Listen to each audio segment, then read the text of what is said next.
What's going on, guys? Today we are going to be playing the map Dunkirk, and today we start our coverage of World War II's brand new DLC, The War Machine. In all honesty, the new update and everything has changed the whole way the game plays, and I'm really enjoying it. Now, unfortunately, the recording that I did, which was a live recording of this gameplay, which I was going to post, didn't record. It didn't record the audio, it recorded the webcam. It was like my microphone was not connected, OBS didn't recognise it, which really sucks. But anyway, the boat in the middle here is a real power position on this map, and obviously you can use it to your advantage to get a lot of kills.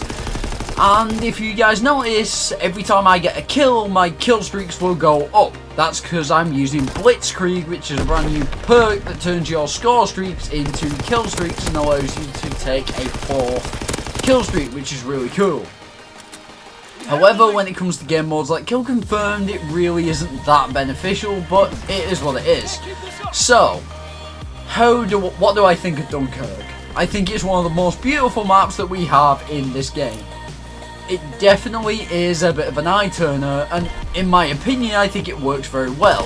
It reminds me of the map Bog quite a bit from Call of Duty Modern Warfare Remastered, or Modern Warfare, and I really enjoy this game and this map and the way it plays.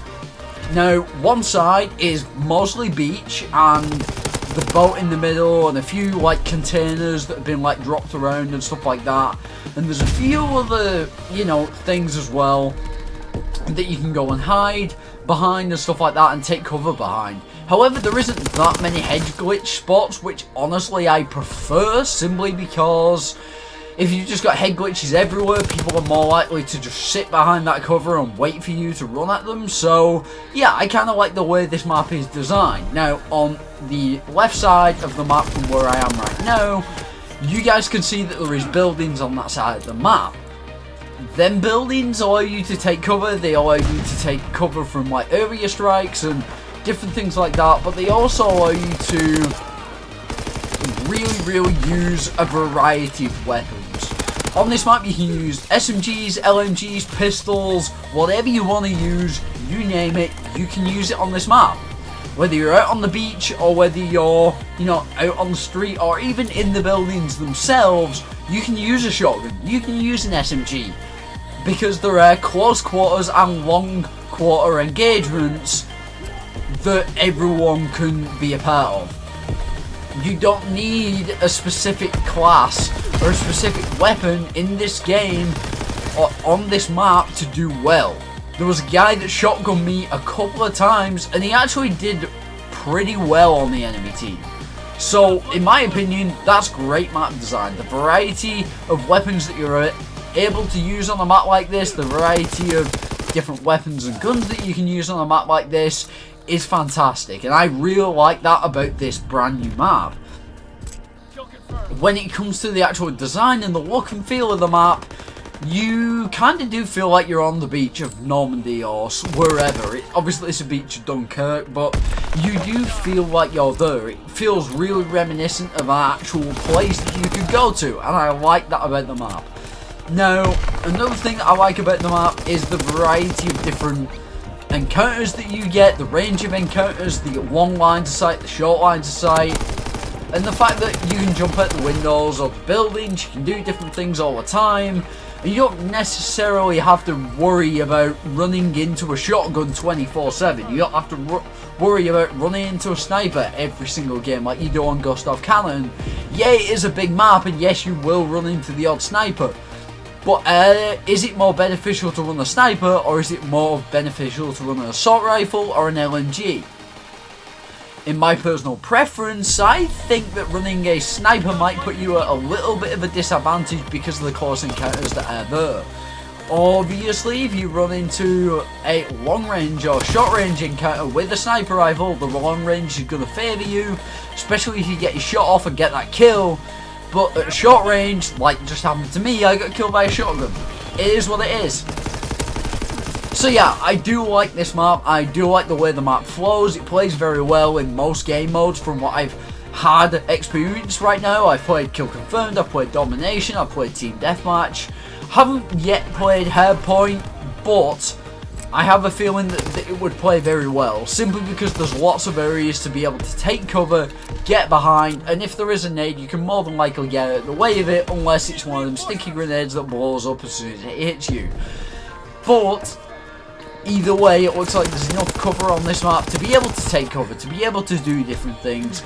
And obviously I'm going to be doing a more in-depth look into the map and the DLC in the coming future in one big long video. I'm going to be doing a more of an in-depth review and talking about whether you should actually buy this DLC or not for the people that are on Xbox and PC that can't get a hold of this DLC just yet. Now, another thing that I have to say is that the way that this map plays is sort of mediocre. It's not really fast and super aggressive, but it's not really slow and lethargic and boring either. I really like the way it plays. Like, when you're inside, people are running about like crazy people and using shotguns and SMGs and running around the map like crazy. But when you're playing on the other side of the map, it's fairly slow, fairly lethargic, and you don't run into that many encounters. However, at times you do run into a lot of people, and that's just how the map is spread out. I think this map will actually be perfect for something like Ground War, but we don't have that in this game yet. So I'm hoping that Sledgehammer comes to their senses and actually puts Ground War in the game, because some of the maps that we have in this game are definitely big enough for Ground War. Now let's talk about my playstyle on this map. As you can see, I'm a very aggressive player. I like running and gunning. I like doing different things and trying to get up in the enemy's face and get a lot of kills. Now, by the end of this game, I think I got like 36 kills or something like that. I'm not entirely sure. But we did pretty well. We didn't die a ton. But that's because I got into power positions, different places like this one, where I kind of got a lot of kills and got kind of lucky as well in certain aspects of it.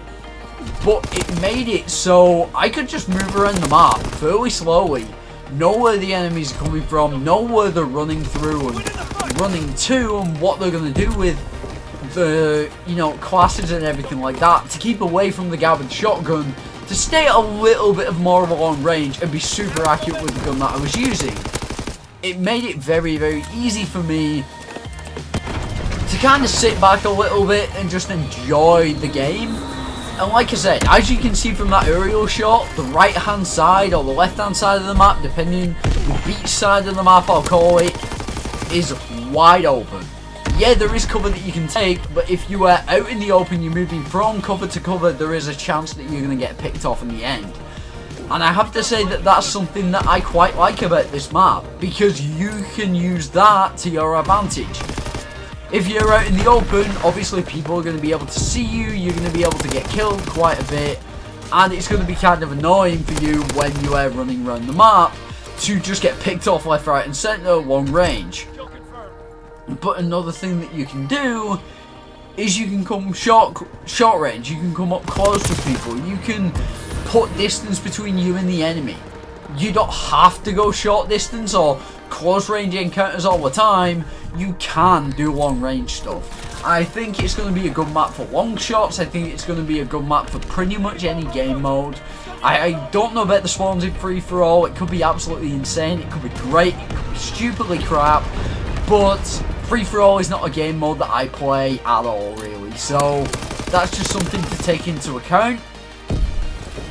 Another thing I want to mention is that the walls and different things, you can definitely shoot through them, and if you have FMJ on, I expect you to be able to melt people through them walls, especially with something that's very high power like an LMG or maybe even a sniper rifle. But one thing I have to say is that you have to keep your eye on your minimap, because there are multiple flank routes on this map and people can get behind you very easily, and that's something that I was using to my advantage quite a lot in this game. Is I would run quite far, like round the map, and go to certain specific places and different things, and I wouldn't just run into every single gunfight at all. So yeah, I mean, I got quite lucky in certain gunfights. My aim wasn't the best, but it was literally my first game on in this game. So 32 and 16 for my first game ever on this map. Hopefully you guys really enjoyed this gameplay. If you did, don't forget to like, favorite and subscribe. Leave a comment and feedback down below on what you thought of this map and the gameplay in the background and everything like that. Hit that notification bell so you don't miss any of my future content. And I will talk to you guys in the next one. Peace out.